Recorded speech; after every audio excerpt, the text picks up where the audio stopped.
नमस्कार विद्यार्थियों, मैं सीमा मीना। आज जो हमारा व्याख्यान का विषय है वो है कवि आलम। आज हम आलम ग्रंथावली पर विचार करेंगे। उनके जो पद हैं आलम ग्रंथावली में, आज हम उन पर चर्चा करेंगे।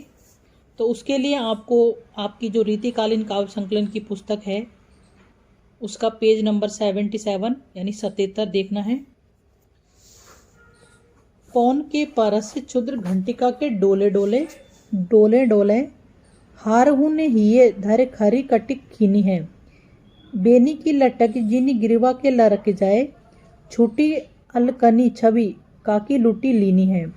आलम कहे हो तनु कनक में पायो तायो तमे, एन मैम ज्योति रहस हीरा ओप दीनी है।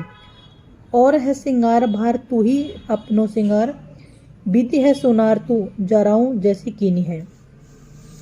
यहाँ पर जो कवि हैं आलम, ये आलम ग्रंथावली से ये जो पद है वो लिया गया है। यहाँ कवि ने विरह व्यथित जो नायिका है उसका वर्णन किया है।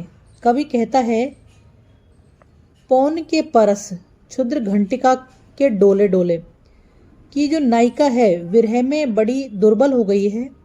दुर्बल यानी कमज़ोर हो गई है, उसकी कमर बहुत क्षीण हो गई है।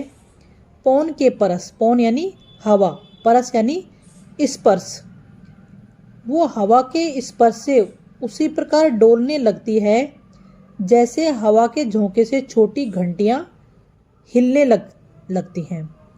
जो नायिका है वो विरह में इतनी कमज़ोर यानी इतनी क्षीण हो गई है कि हवा के स्पर्श से उसी प्रकार डोलने लगती है, उस प्रकार हिलने लगती है जैसे हवा के झोंके से छोटी घंटियाँ हिलने लगती है।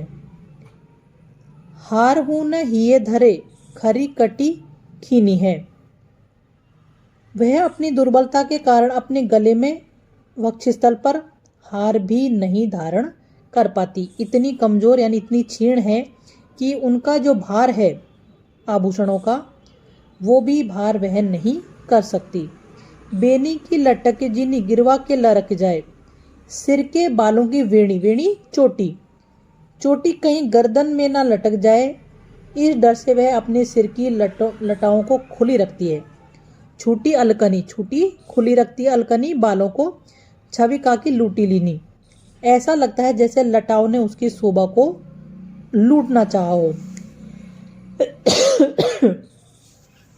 जो नायिका है वो विरह के कारण इतनी क्षीण यानी इतनी कृशकाय हो चुकी है कि वो अपने बेनी की लटके जीनी गिरवा के लरक जाए। ऐसा लगता है कि अगर वो चोटी धारण कर लेगी तो उसके भार से उसकी गर्दन लटक जाएगी, इसलिए वह अपनी बालों को खुला रखती है और उसके जो बाल हैं वो खुले होने के कारण ऐसा लगता है जैसे उसकी शोभा को लूटना चाहते हों। आलम कहे को तनु कनक में तायो तमे, एन मैम ज्योति रस हीरा ओप दीनी है।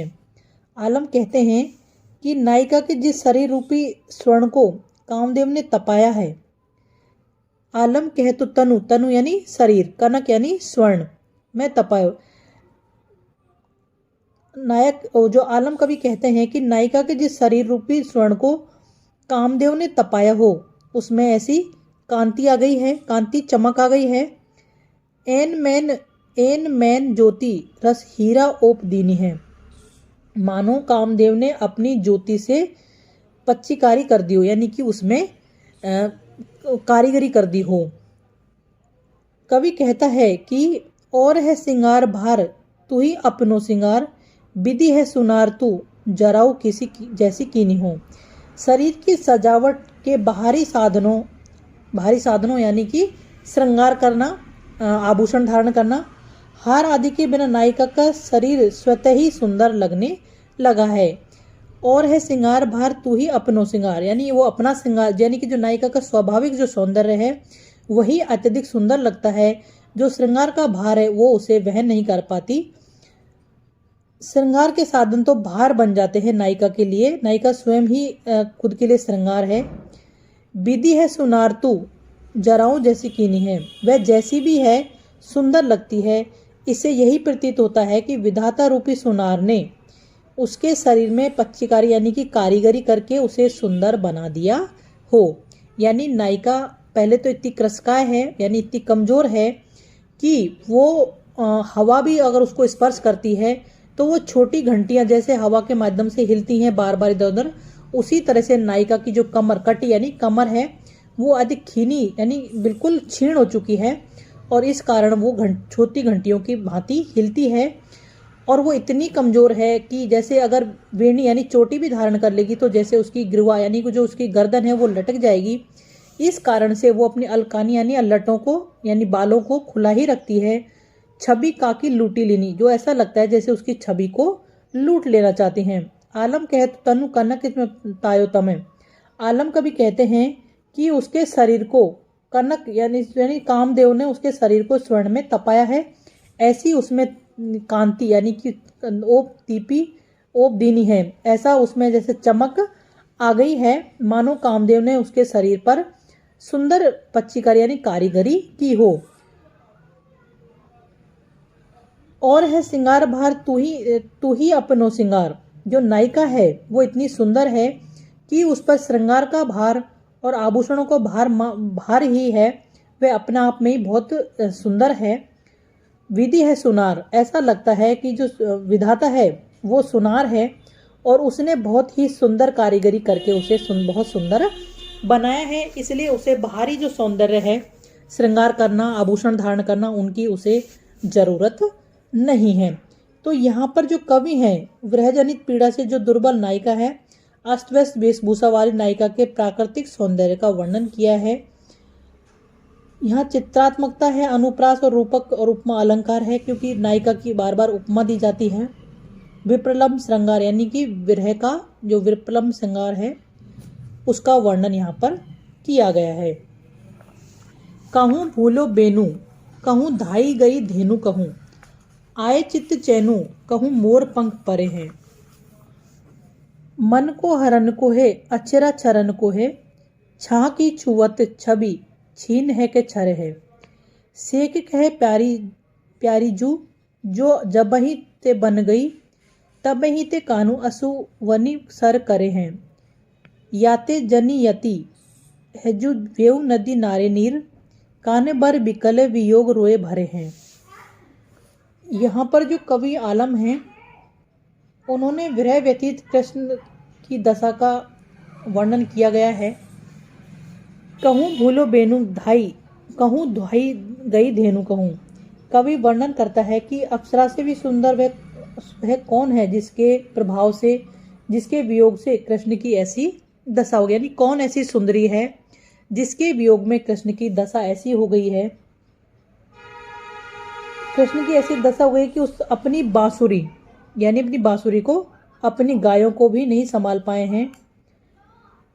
आए चित्त चैनु कहूँ मोर पंख पर हैं, जब से उस सुंदरी यानी किसी नायिका को कृष्ण ने देखा है उसका मन हर लिया है, तब से उनको होश नहीं है कि बांसुरी कहाँ पड़ी हैं, उनकी गाय कहाँ चली गई हैं। थोड़ा होश आया तो देखा कि उनके सिर का मोर पंख कहीं से कहीं यानी कहीं गिर गया है। मन को हरन को अचरा छरन को, उनके मन को हरने वाली ऐसी कौन सी नायिका है। वे उस सुंदर नायिका की छां के छू जाने से ही विरह व्यथित होकर छविहीन हो गए हैं। सेक कहे प्यारी जो जब ही ते बन गई तब ही ते कान असुवनी सर कर हैं। शेख आलम वर्णन करते हुए कहते हैं कि जब से प्रिय लगने वाली उस सुंदरी से मन लगा बैठे हैं तब से उन पर आंसू हावी हो गए, यानी तब से उनके अश्रु धारा बहने लगी है। याते जन यति है जो वेव नदी नारे नीर, कान पर बर बिकले वियोग रोए भरे हैं। उनकी आंखों में आंसू ऐसे बहते रहते हैं कि रुकते ही नहीं हैं, मानो आंसुओं ने उन पर जीत प्राप्त कर ली हो। याते जनयति जो वेव नदी नारे, कान विकल वियोग रोए भरे हैं। इससे तो यही जान पड़ता है कि वे नदी नाले जो जल से भरे हुए हैं वे विरह से व्याकुल होकर रुदन करने वाले कृष्ण के आंसुओं से भरे हैं। बेऊ नदी नारे नीर, यानी कि जो भी नदी नाले नीर यानी पानी से भरे हैं, अश्रुओं से भरे हैं, पानी से भरे हैं, वो ऐसा लगता है कि विरह में व्याकुल होकर रोने वाले श्री कृष्ण के जो नीर हैं, जो अश्रु हैं, उन्हीं से भर गए हैं। इसलिए जो यहाँ पर जो श्री कृष्ण है उनकी जो विरह अवस्था है, जो नायिका को देखने के बाद होती है कि ना उसे अपनी वीणा का ध्यान यानी बांसुरी का ध्यान रहता है, कहाँ उनकी गाय चली गई हैं ना उनका ध्यान रहता है। आए चित्त चैन, थोड़ा सा भी चित्त को जब चैन आता है यानी थोड़ा सा भी उनको होश आता है तो उनको ध्यान आता है कि उनके मोर पंख यानी कि उनके जो सर पे लगे रहते हैं वो भी इधर उधर कहीं गिर गए हैं। मन को हरने वाली यानी मन को अपनी ओर आकर्षित करने वाली वो कौन सी नायिका है, उसकी छाह को छूने मात्र के लिए श्री कृष्ण चंचल हो उठते हैं।